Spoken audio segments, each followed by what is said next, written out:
বেলা প্রায় শেষ। এক্ষুনি ঝুপ করে অন্ধকার নামবে। নভেম্বরের শেষ বেলা। বিকেল ভালো বোঝা যায় না, দুপুর গড়াতেই সন্ধে নামে।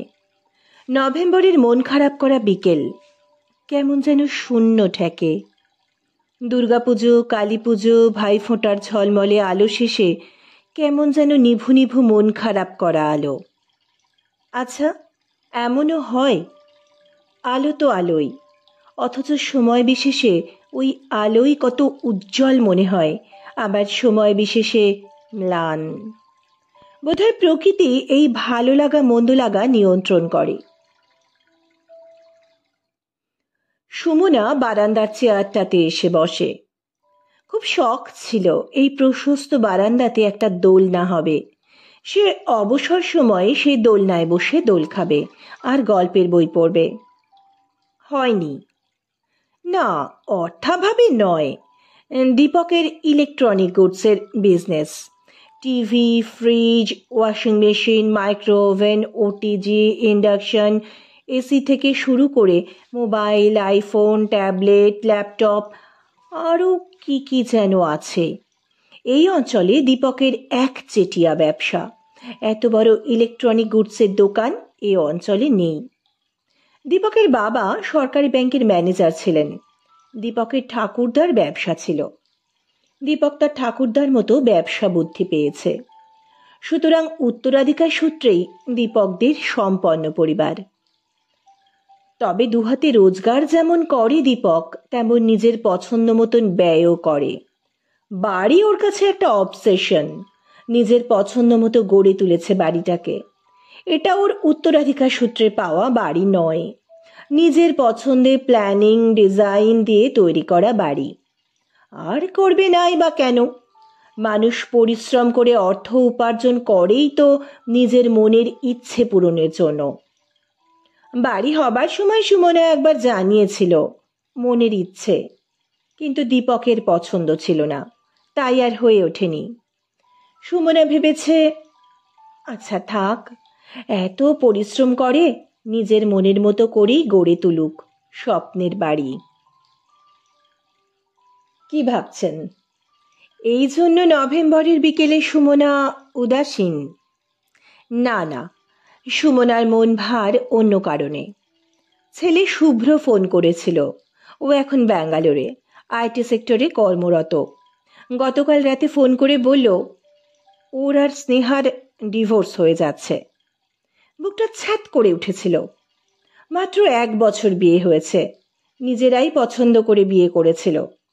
স্নেহা মেয়েটিকে বেশ লেগেছিল সুমনার। বেশ নরম সরম, আবার হাসি খুশি প্রাণোচ্ছল। চেহারাতে একটা লক্ষ্মীশ্রী আছে। ফিজিওলজিতে এমএসসি। শুভ্ররই এক বন্ধুর বিয়েতে গিয়ে আলাপ হয়েছিল ওদের। আর দেরি করেনি দীপক সুমনারা। চাকরি সূত্রে ছেলে বাইরে থাকে, একটু দেখাশোনার জন্যেও তো কাউকে লাগে।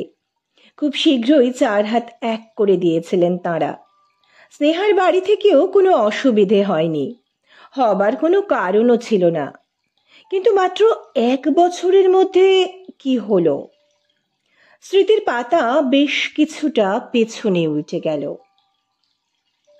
ওই শুভ্র যখন পেটে এলো, প্রথম মাতৃত্ব। বুঝতেই পারেনি সুমনা যে সে মা হতে চলেছে। কিছু শারীরিক অসুবিধে হতে দীপক ডাক্তার দেখাতে বলল। দীপক ব্যবসার কাজে ব্যস্ত থাকত, তবে যত্নের কমতি ছিল না। সুমনা শাশুড়ি মায়ের সঙ্গে গেল ডাক্তার দেখাতে। খবর শুনে তিনি যে কি খুশি! হ্যাঁ, শ্বশুর বাড়ি পেয়েছিল বটে সুমনা। মেয়েরা কনসেপ্ট করলে বেশিরভাগ সময় বাপের বাড়ি গিয়ে থাকে। আর সুমনা শাশুড়ির নয়নের মণি, কি যে যত্ন করতেন। শ্বশুর মশাই তো সুমনা কি খাবে সেইটাই বাজার থেকে আনতেন। দীপকের বোন দীপা, মানে সুমনার ননদের বিয়ে হয়েছিল দিল্লিতে। সে তো রোজ নিয়ম করে খবর নিত। আর সুমনা, যে কোনোদিন নিজের যত্ন কাকে বলে জানতো না, সে নিয়ম করে খাওয়া দাওয়া শুরু করলো। বাবা, শুনেছি আমলকি খেলে বাচ্চার হার্ট শক্ত হয়। বাজারে গেলে আমাকে আমলকি এনে দেবেন। এসে গেল এক ঝুড়ি আমলকি। বাপ্পা, আমলকি দু কামড় খেলেই দাঁত শিরশির করে, মুখটা কষা হয়ে যায়। আর সেই সময় রোজ একটা করে আমলকি খেত সুমনা। শাশুড়ি মা নিজে হাতে আপেল কেটে সবকটা টুকরো খাইয়ে তবে যেতেন। খোসা ছাড়িয়ে মুখের সামনে ধরতেন কমলা লেবুর কোয়া, বেদানার বাটি, আঙুরের টুকরো। সুমনা খুব ঠাকুরের বই পড়ত, বিবেকানন্দ, কথামৃত, সারদা মায়ের জীবনী। সন্তান যেন মানসিক দিক দিয়েও সুস্থ হয়। সবই ভালো হলো, তবু যেন কি একটা। এত যত্ন সত্ত্বেও সুমনার চেহারাটা প্রেগন্যান্সি পিরিয়ডে খারাপ হয়ে গিয়েছিল, রংটাও ময়লা হয়ে গিয়েছিল। হঠাৎ একদিন দীপক ওর সামনেই বলে উঠল, মা, তোমার বৌমা কি খাওয়া দাওয়া করে না? আজকালকার মেয়ে তো ফিগার মেনটেন করতে গিয়ে পেটেরটাকে মেরে ফেলতেও এখনকার মেয়েরা ভাবে না। তুমি নিজে খেয়াল রেখো। বুকের মধ্যে তপ্ত শলাকা বিঁধল যেন, দু চোখ জলে ভরে গেল। মুখে কোনো কথা জোগালো না সুমনার। এরকম আকস্মিক আঘাত স্তব্ধ করে দিল। ওই সময়ে আরো একটা দিনের ঘটনা মনে পড়ে যাচ্ছে সুমনার। সেই সময় কিছু খেতে পারছিল না, শরীর ভালো লাগছিল না। একটু সেদ্ধ ভাত ঘি দিয়ে মেখে শাশুড়ি মা বললেন, এটা খেয়ে দেখ তো, এটা মনে হয় ভালো লাগবে। সেটাই খেতে বসেছিল সুমনা। দীপকের বাড়ি আসার না খাওয়ার সময় ঠিক ছিল না বলে শাশুড়ি মা ওকে নির্দিষ্ট সময়ে খাইয়ে দিতেন। সেদিন দীপক তাড়াতাড়ি ফিরল। সুমনার থালার দিকে তাকিয়ে বলল, এ কি, ও কি খাচ্ছে মা? ও কি আমার বৈধব্য পালন করছে? ভর দুপুরবেলা সন্তান সম্ভবা সুমনা এ কথা সহ্য করতে পারল না, কিন্তু নিশ্চুপ। দু চোখ বেয়ে চোখের জল খাবার থালায় গড়িয়ে পড়তে লাগলো। শাশুড়ি মা ছেলেকে তাড়া দিয়ে সরিয়ে দিলেন। সুমনাকে বললেন, খেতে বসে কাঁদতে নেই রে, খেয়ে নে। ওই পাগলটার কথা ধরিস না, ও ঠিক করে কথা বলতে পারে না। আসলে তোকে সেদ্ধ ভাত খেতে দেখে রেগে গেছে, পাছে বাচ্চা সঠিক পুষ্টি না পায় সেই জন্য। সুমনাও বুঝল, সত্যি তো তাই, বাচ্চার হিতার্থেই দীপকের এমন বাক্য। তবু সুমনার অন্য মন ওকে জিজ্ঞেস করল, যে মানুষ এত বড় ব্যবসা সফলতার সঙ্গে চালাচ্ছে এবং বাড়াচ্ছে, সে ঠিক করে কথা বলতে পারে না, এ কথা কি সত্যি? এই কি কারো কুশল সংবাদ নেওয়া? সুমনার কনসেপ্ট করার যখন 4 মাস, দীপক বসে সুমনার সাথে একদিন কথা বলছিল, ভবিষ্যৎ পরিকল্পনা করছিল। হঠাৎ বলে উঠল, সুমনা, তোমার নামে যথেষ্ট পরিমাণ অর্থ রেখে যদি আমি এখন সন্ন্যাস নিই, তোমার আপত্তি আছে? কি বলবি সুমনা? বাক্যহারা হয়ে গেল। সন্তান সম্ভবা স্ত্রীর সঙ্গে এই কি প্রেমালাপ, না তাকে যাচাই করে নেওয়া সে স্বামীর প্রতি নিবেদিত না স্বামীর অর্থের প্রতি? এই কি যাচাইয়ের ধরন? নির্দিষ্ট সময়ে কোলে এলো শুভ্র। সবাই খুব খুশি। ছেলের মুখ দেখে সুমনার মনের দ্বিধা দ্বন্দ্ব সব কেটে গেল। মাঝে কটা মাস বাপের বাড়িতে থেকে এলো। বাবা মা নিতে এসেছিলেন, এই বাড়ি থেকেও কেউ আপত্তি করেনি। আবার শ্বশুর বাড়িতে যখন ফিরে এলো, তার দিন তিনেকের মাথায় নিজের মনে খেলতে খেলতে বিভিন্ন শব্দ করছিল মুখে শুভ্র। করতে করতে হঠাৎ মাম্মা মাম্মা বলে ওঠে, আর সুমনা উত্তেজিত হয়ে আনন্দে চেঁচিয়ে ওঠে। শাশুড়ি মাকে ডাকে, মা তাড়াতাড়ি এসো, দেখো তোমার নাতি মাম্মা মাম্মা বলছে। সেদিন একটা বিশেষ কারণে দীপকের দোকান বন্ধ ছিল। মায়ের সঙ্গে সেও ছুটে এলো। শাশুড়ি মা আনন্দে নাতিকে কোলে তুলে নিয়েছেন, আর এক বুক আনন্দ নিয়ে সুমনা হাসি মুখে তাকিয়েছে দীপকের দিকে। তাকিয়েই বুকটা শুকিয়ে গেল দীপকের ভৎসনাপূর্ণ দৃষ্টির সামনে। চাপা অথচ তীব্র গলায় দীপক বলল, এত চেঁচামেচির কি আছে? আনন্দটা তো আসতে বললেও আনন্দই থাকে। শিক্ষিত হয়ে অশিক্ষিতদের মতন চেঁচাচ্ছ? বলে দ্রুত পায়ে চলে গেল। এক মুহূর্তে এক রাস আনন্দ এক বুক বিষাদে মাখামাখি হয়ে গেল। আনন্দটাও মেপে প্রকাশ করতে হবে, তাও আবার নিজের বাড়িতে। শিক্ষিত মানুষের আনন্দের প্রকাশ মাপা হতে হয় বুঝি? জানা ছিল না, এটা জানা ছিল না সুমনার। বাংলাতে স্নাতকোত্তর ডিগ্রি অর্জন করেছিল, রবীন্দ্রসঙ্গীতে ডিপ্লোমা। লেখাপড়া সঙ্গীত চর্চার সূত্রে বড় বড় ব্যক্তিত্বের সঙ্গে একসময় পরিচয় হয়েছিল সুমনার। সকলের কাছেই সুমনা আদৃত হয়েছিল। তার আচার আচরণ খারাপ এমন কথা কেউ বলেনি। মনে পড়ে গেল 25শে বৈশাখের রবীন্দ্র জয়ন্তীর রিহার্সালের কথা। মোটামুটি দোলের পর থেকেই শুরু হয়েছে তো রিহার্সাল। একঝাঁক মেয়েদের কলকাকলিতে মুখরিত হতো ক্লাব ঘর। সব থেকে বেশি হাসত সুমনা। যিনি রিহার্সাল করাতেন সেই কাকিমা বলতেন, তোর মুখের হাসিটা যেন এমনই বজায় থাকে চিরদিন। মনে পড়তে দু চোখ দিয়ে জল ঝরে পড়ল সুমনার। তাড়াতাড়ি মুছেও ফেলল। দীপকের চোখে পড়লে বলবে, কিছু বলার জো নেই, বললেই মুখ ভার আর চোখ ভরে জল। তোমার একজন ইন্টেলেকচুয়ালকে বিয়ে করা উচিত ছিল। আমার মতো যন্ত্রের কারবারির তোমার সাথে খাপ খায় না। কয়েক মাস পরের কথা। শুভ্র তখন সবে হাঁটতে শিখেছে। টলমল পায়ে হাঁটতে গিয়ে হঠাৎ হোঁচট খেয়ে উল্টে পড়ে কপাল ফুলে গেল অনেকটা। সুমনা ছুটে এসে চিৎকার করে কান্না জুড়ল। সেদিনও ঘটনাচক্রে দীপক বাড়িতে। সে দিনটা সুমনা ভোলে না, শুধু গায়ে হাত তুলতেই বাকি রেখেছিল দীপক।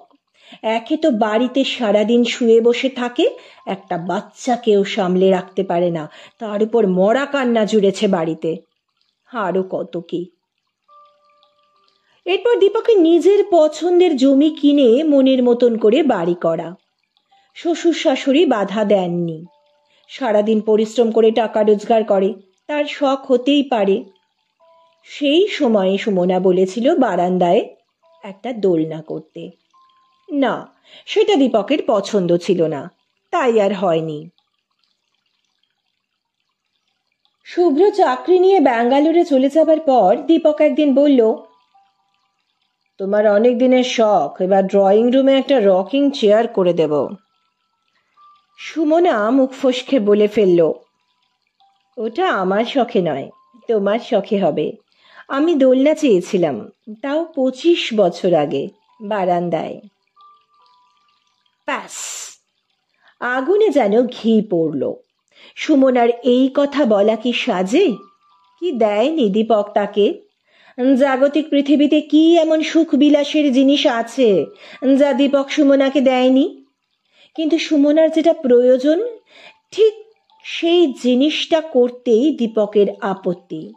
দীপক যেন যত্ন করে এড়িয়ে যায়। শাড়ি গয়নাতে সুমনার অত আগ্রহ নেই। হ্যাঁ, সামাজিকতা বজায় রাখতে ভালো পোশাক লাগে বই কি, ওইটুকুই। সুমনার নেশা গান শোনা, বই পড়া আর বেড়ানো। প্রথম দুটোতে কোনো অসুবিধে নেই, আর বিগত 12-14 বছরে টেকনোলজির দৌলতে গান শোনা, গল্প পড়া বেশ সহজ হয়ে গেছে। আগেও সে অবশ্য প্রচুর বই পেয়েছে। শ্বশুর মশাই নিয়ম করে কিনে দিতেন, একসঙ্গে 4-5টা। আমরা শুনছি সুমনার সংসার। গল্পটি স্বরচিত। বিয়ের আগে বাবা মার সঙ্গে বছরে 2বার বেড়ানো সুমনাদের বাড়ির নিয়ম ছিল। বিয়ের পর একবারই বেরিয়েছিল, তারপর আর হয়নি। ব্যবসার কাজে দীপককে মাসে 4-5 দিন বাইরে যেতেই হতো। সে আর বেড়াতে যেতে চাইতো না। নিজে যখন যেত তখনও সুমনাকে সঙ্গে করে কোনোদিনই নিয়ে যায়নি। আর রাস্তায় বেরোলে দীপকের আচার আচরণ সুমনার মোটেই ভালো লাগতো না, তাই সেও আর জোর করেনি। সুমনা বোঝে সে যে দীপকের হাতের মধ্যে আছে, সেটাই দীপক এইভাবে বুঝিয়ে দিতে চায়। কিন্তু দীপক বোঝে না সংসারটা দীপকের একার নয়, সুমনারও। সুমনা কখনো অধিকার জাহির করেনি, তাই করলে যে কি হতো জানা নেই। অতীত রোমন্থন করতে করতে সন্ধে হয়ে এলো। সুমনা উঠে চায়ের জল চাপালো। পরিমাণ মতো দুধ, চা পাতা, চিনি দিয়ে যত্ন করে চা খাওয়াটা সুমনার খুব প্রিয়। সকাল আর বিকেল এই দুবেলা, দিনের অন্য সময় হলেও চলে, না হলেও চলে। চা চাপিয়ে পোশাক পরিবর্তন করে সন্ধে দিতে গেল। চা বিলাস এখন তার একার। দীপক ব্যবসার কাজে বাইরে। আগে মাসে 4-5 দিন বাইরে থাকতো, এখন মাসে 25 দিন বাইরে, 5 দিন বাড়িতে। চায়ের কাপে চুমুক দিয়ে দীর্ঘশ্বাস ফেলল সুমনা। আবার ডুব দিল ভাবনার পুকুরে। বাস্তবে ফিরে এলো সুমনা। মোবাইলটা বাজছে।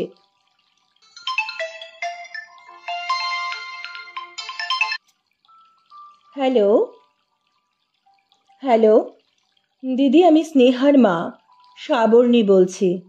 দিদি, স্নেহা ফোন করেছিল, আপনি কি কিছু শুনেছেন? হ্যাঁ শুনেছি, শুভ্র গতকাল রাতে আমায় ফোন করেছিল, বলছে ওরা ডিভোর্স করবে। দিদি কি হবে? আপনি তো জানেন স্নেহা আমাদের একমাত্র মেয়ে, বলা ভালো আমাদের পরিবারের একমাত্র মেয়ে। আপনি তো দেখেছেন আমার ননদ, আমার হাজবেন্ডের বড় দিদি, তিনি তো বিয়েই করেননি, গার্লস স্কুলের হেডমিস্ট্রেস ছিলেন। আমার হাজবেন্ড তো ওনার তত্ত্বাবধানেই বড় হয়েছে।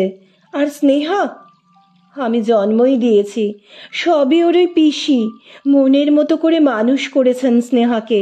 তিনি তো মেনে নিতেই পারছেন না, খালি বলছেন হতেই পারে না। আমার শুনুকে আমি এমন করে তৈরি করেছি ও সব জায়গায় নিজেকে মানিয়ে নেবে। আর শুভ্র তো খুব ভালো ছেলে। দিদি, স্নেহার খবর শুনে থেকে শয্যা নিয়েছেন, কি যে করি।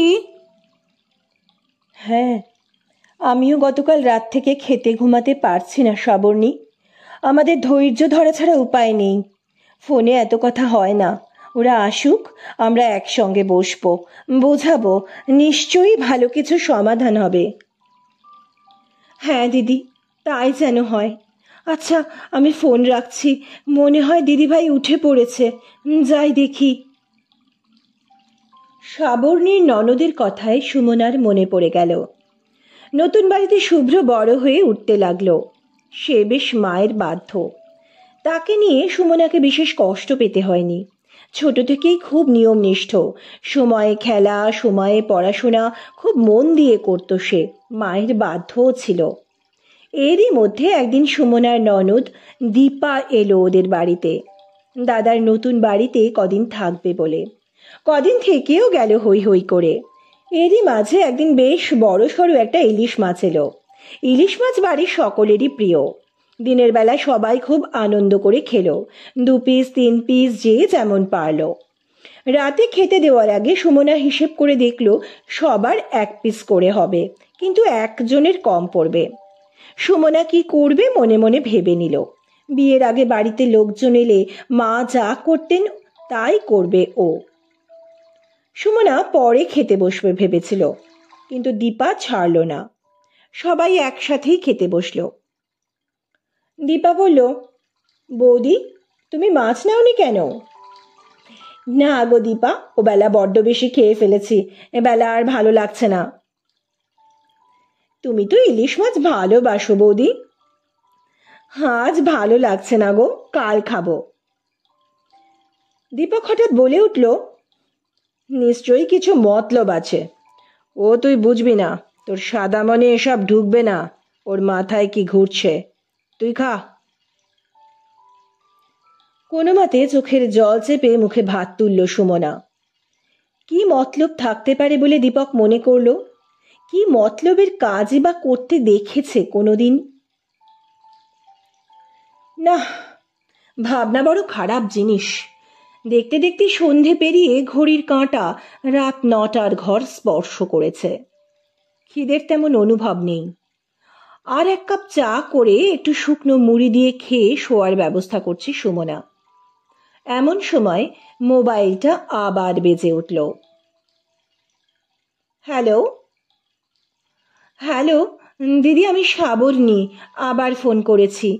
স্নেহা ফোন করেছিল, ও আগামীকাল ফিরছে। শুভ্র কি আসছে? আপনি কিছু জানেন? না, শুভ্র তো আমায় আসার কথা কিছু বলেনি। আচ্ছা, আমি ফোন করে জেনে নিচ্ছি। দিদি, আপনি আগামীকাল একবার আসবেন। স্নেহা আপনাকে খুব ভালোবাসে, শ্রদ্ধা করে। নিশ্চয়ই আসবো শ্রাবণী। আমার মেয়ে এতদিন পরে আসছে, আর আমি আসবো না? শ্রাবণীর সাথে কথা শেষ করে ছেলেকে ফোন করলো সুমনা। হ্যালো, বলো মা। শুভ্র, রাতের খাওয়া হয়েছে? এইবার খেতে বসবো মা।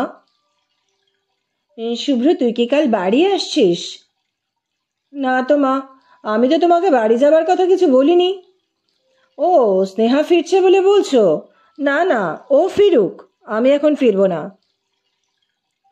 মেয়েটা একা ফিরছে, তুই তো সঙ্গে আসতে পারতিস। ফিরুক না একা, ওর ইচ্ছে ও ফিরুক, আমার কি? তোর কিছুই না শুভ্র, তোর কোনো দায়িত্ব নেই। কিসের দায়িত্ব? আমাদের তো ডিভোর্স হয়ে যাচ্ছে। আইনের বিচ্ছেদ কি মনের বিচ্ছেদ আনতে পারে শুভ্র? মা, মনের বিচ্ছেদ হয়েছে বলেই তো আইনি বিচ্ছেদ নিচ্ছি। আচ্ছা, রাখছি। খেতে বসবো এখন। ঠিক আছে, রাখ, সাবধানে থাকিস। একটা দীর্ঘশ্বাস ফেলে ফোনটা রেখে দিল সুমনা। বিছানায় শুয়ে চোখ বন্ধ করল। পুরনো স্মৃতিরা মনের দরজা খুলে এসে দাঁড়াতে লাগলো। পরের দিন নরম রোদের কোমল স্পর্শ নিয়ে সুমনা ঢুকল স্নেহাদের বাড়ি। সামান্য কুশল বিনিময় করল। স্নেহার পিসির শরীরের খবর নিয়ে চলে এলো স্নেহার ঘরে। স্নেহা শুয়ে আছে, চোখে হাত চাপা দিয়ে। ঘরের দরজাটা নক করে ভেতরে এলো সুমনা। স্নেহা উঠে বসেছে। সুমনাকে দেখে এক গাল হাসি হাসল। দুটো হাত বাড়িয়ে দিল সুমনার দিকে। সুমনা ঘরের দরজাটা ভেজিয়ে দিলেন। এগিয়ে গেলেন স্নেহার দিকে, দুহাতে জড়িয়ে ধরলেন। আহ, বুকটা ভরে গেল, মনটাও। মেয়েটা বড্ড ভালো। কি হয়েছে রে স্নেহা, আমার ছেলেকে ছেড়ে এলি কেন রে? মা, তুমি তো চাও আমরা ভালো থাকি। ভালো থাকার জন্যই এই সিদ্ধান্ত। তোর সাথে আমার ছেলে ভালো থাকবে না, এ আমি বিশ্বাস করি না রে মেয়ে। আমি ভালো নেই মা, তুমি কি চাও না আমি ভালো থাকি? কি হয়েছে রে? শুভ্র খারাপ ব্যবহার করেছে? গায়ে হাত তুলেছে নাকি রে? ও তো এমন ছিল না। না মা, শরীরে কোনো আঘাত করেনি, কিন্তু মনটাকে তো দেখতে হবে। ওটাকে বাইরে থেকে দেখা যায় না, কিন্তু ওটা মরে গেলে আমরা জীবন্ত লাশ ছাড়া আর কিছুই নই, তাই না মা? একটু খুলে বল তো। মা, তোমার ছেলে খুব ভালো, একদম পরিপূর্ণ, নিজেও পারফেকশনিস্ট। আমি হাঁপিয়ে উঠেছি মা। আমি একটা সুন্দর সংসার চেয়েছিলাম। কোনো মিথ্যে অহং আমার নেই। পারস্পরিক সহযোগিতায় গড়ে ওঠা পরিপূর্ণ সংসার। এত পারফেকশনের আমার প্রয়োজন নেই। বিয়ের পর তোমার ছেলের সাথে যখন ব্যাঙ্গালোরে গেলাম, ফ্ল্যাটে রান্নার জন্য একজন আর ঘর পরিষ্কারের জন্য একজন করে কর্মসহায়িকা রাখলাম। কিন্তু তোমার ছেলে রোজ রান্না আর ঘর পরিষ্কার নিয়ে অভিযোগ করতে লাগলো। ভাবলাম হয়তো ঘরে আমার হাতের ছোঁয়া চাইছে। তাদের বিদায় দিয়ে নিজেই লেগে পড়লাম ঘরের কাজে। ওসব আমার অভ্যেস নেই, তবু উৎসাহী কমতি ছিল না। কিন্তু একটা দিনের জন্যও তোমার ছেলেকে খুশি করতে পারিনি। রান্নায় নুন কম, আলুটা ঠিক সেদ্ধ হয়নি, চাটনিটা মজেনি, মাছটা ঠিক ভাজা হয়নি, মাংস পরিমাণ মতো কষা হয়নি, সবজিতে স্বাদের ব্যালেন্স হয়নি, আরও কত কি। ঘর পরিষ্কার হয়নি, পায়ে বালি কিচকিচ করছে, দেওয়ালে হলুদের দাগ লেগেছে, বাসন থেকে তেল ছাড়েনি, কাঁচের প্লেটে জলের দাগ বসে যাচ্ছে। তুমি পারোটা কি স্নেহা? এভাবে দায়সারা ভাবে কাজ চলে? বাইরে কাজ করলে তুমি কি করবে? জানো মা, একদিন বেড়াতে বেরিয়েছি, সারাটা রাস্তা আমাকে ম্যানার্স শেখালো। ঠিক কতটা ভলিউমে কথা বলতে হবে, কার কার সাথে কথা বলাটা আমার ভুল হয়েছে। রাস্তায় বেরিয়ে ওর সাথে হেসে কথা বলা ঠিক হয়নি। হাত ধরে হাঁটা তো দূরের কথা, আমার থেকে অন্তত 20 পা ডিস্টেন্স মেনটেন করছে, যেন আমি ওর বউ। সেটা রাস্তায় কেউ বুঝে গেলে ও লজ্জায় পড়বে। আচ্ছা মা, মানুষ বেড়াতে যায় অ্যামিউজমেন্টের জন্য। আমার ওর সাথে বেরিয়ে মনে হলো আমি যেন ওর লেভেলেরই মানুষ নই। ও অনেক হায়ার লেভেল, তাই আমাকে ওর স্তরে উন্নীত করার চেষ্টা করছে। ওর সাথে বেশি দিন থাকলে আমি হীনমন্যতায় ভুগবো মা। আমি যথেষ্ট আত্মবিশ্বাসী, কথা বলা মেলামেশা আমাকে ওর থেকে শিখতে হবে না। আমিও যথেষ্ট ভালো ফ্যামিলি বিলং করি। আমি সংসার করতে গেছি মা, মিলিটারি ক্যাম্পে থাকতে যাইনি। সংসারটা আমাদের দুজনের। ভুল সবার হয়, কেউ সেটাকে নরমভাবে সংশোধন করে দেয়, আর কেউ সেটাকে ব্যবহার করে মানুষকে অপদস্থ করার জন্য। আমি আনন্দে বাঁচতে চাই, সারা জীবন সংকুচিত হয়ে নয়। তাই মুক্তি নিলাম। স্নেহার চোখ ভেজা ভেজা ঠেকল। সুমনা আদ্রস্বরে বলল, আর একটু কি ভেবে দেখা যায় না রে? আর 6টা মাস না হয় সময় নে। মা, তুমি তো সারা জীবন সময় নিলে, পারলে সংসারটা নিজের মতন করতে, তোমাদের দুজনের মতন করতে। আমাকে মার্জনা করো তোমাকে দুঃখ দিয়ে কথা বলছে বলে, কিন্তু মা সত্যি করে বলো তো, নিজেকে ভেঙে চুরে নতুন করে গড়েও কি বাবার মনের মতন হতে পেরেছো? বাবা কোনোদিন তোমার প্রশংসা করেছে? তোমার মনে আছে তোমাকে ফোন করেছিলাম গাজরের হালুয়ার রেসিপির জন্য? শুভ্র বানাতে বলেছিল, যদিও খেয়ে খুশি হয়নি, খুঁতি ধরেছিল, সে অন্য কথা। কিন্তু ওই দিন তোমার সাথে ফোনে অনেকক্ষণ গল্প করেছিলাম, কি একটা কমেডি ফিল্ম নিয়ে খুব হাসাহাসি করছিলাম। তখন পেছন থেকে বাবার গলা পেয়েছিলাম, আস্তে, কিসের এত হাসাহাসি? এত বয়স হলো, এখনো ব্যক্তিত্ব তৈরি হয়নি, আর কবে হবে? বাবা তোমাকে বলছিল। আচ্ছা মা, জীবনে প্রাণ খোলা হাসি বলে কি কিছু থাকতে নেই? ঘরের মানুষ সবার সঙ্গে ব্যক্তিত্ব দেখাতে হবে? বাড়ি আর কাজের জায়গার মধ্যে কোনো তফাৎ থাকবে না? মা, ভালোবাসতে হলে একটা গোটা মানুষকে ভালোবাসতে হয়। তুমি যেমন বাবাকে ভালোবেসেছো, তার সমস্ত দম্ভ অহংকার সমেত। তার মন রাখতে নিজেকে ক্রমাগত পরিবর্তন করেছো। নিজের মুখোমুখি দাঁড়িয়ে বলো তো, বাবা কি তোমায় সেইভাবে ভালোবাসতে পেরেছে? তোমার প্রাণ খোলা হাসি, উচ্চস্বরে মন খোলা কথা কোনোদিন উপভোগ করেছে? শুধু খুঁতি ধরে গেছে।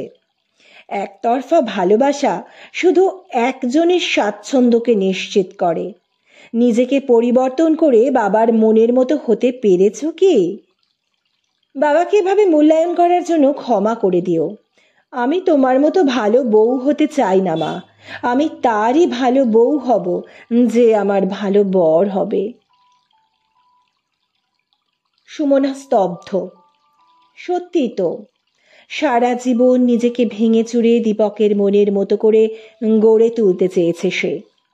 পেরেছে কি? দীপকের মনের মতো কথা কি হবে বুঝতে না পেরে একদম চুপ করে গেছে। ফল হয়েছে উল্টো। দীপকের মনে হয়েছে তার সঙ্গে এখন সুমনার শুধু টাকার সম্পর্ক। সুমনা না চাইতেই সব পাচ্ছে, তাই আর বাক্য ব্যয় করছে না। তাই ব্যবসার ছুতোয় দীপক মাসে 25 দিন বাইরে, আর সুমনা সম্পূর্ণ একা।